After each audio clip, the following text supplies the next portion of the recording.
Hello viewers, আসসালামু আলাইকুম।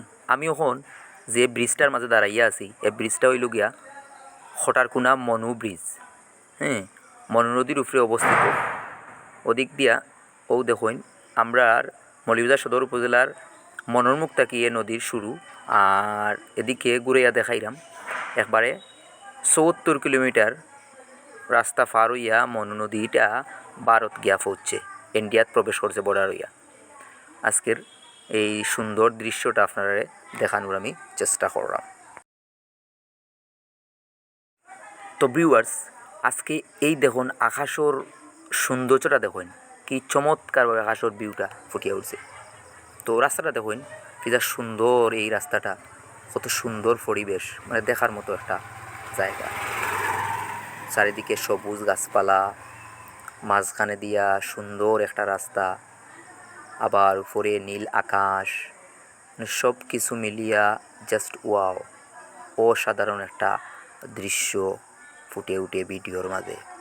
আপনারা এমনভাবে আমি দেখাইবার চেষ্টা করব যাতে আপনারাও ভিউয়ার্স আমার লগে জার্নি করডা ওলাখান লাগবো। আপনারা দেখতে থাকুন, আজকের ভিডিও শেষ পর্যন্ত দেখবা, ভালো লাগবো আপনার। সুন্দর আঞ্চলিক ভাষায় ভিডিওটি করা ভালো লাগবো আপনার। ও দেখুন আমি এখন আছি যে রোডও, তাও খৈরাম। আমি এখন আছি শমশননগর থাকি রবির বাজার হইয়া কুলাউড়া যে রোডটা গেছে ও রোডের মাঝে আছি। ওর মাঝে দেখারাম এখন আমি উঠছি ব্রিজের মাঝে। আপনারা দেখানোর চেষ্টা করবো সপ্তাহ। ব্রিজটা মোটামুটি আমরা চান্দিঘাট বা নতুন ব্রিজের মতোই লম্বা ব্রিজ দেখাইলাম আপনারা চেষ্টা করবো। লামিও আবার খটারকুনা বাজার, ও ব্রিজ থেকে নামিয়া খটারকুনা বাজার।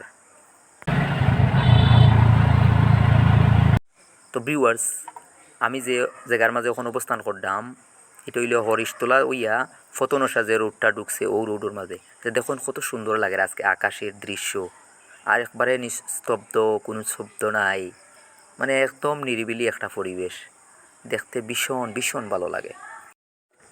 যাই হোক, আমি অবশেষে আমরা চান্দিঘাট সিএনজি পাম্পও আইলাম, গাড়িতে গ্যাস নিতে হইব। তো পার্কিং করে ঢুকাইলাম গাড়ি লাইনও, এত বেশির গাড়ি চাপ নাই, এরপরে মোটামুটি বন্ধ রাখানো মোটামুটি চাপ আছে।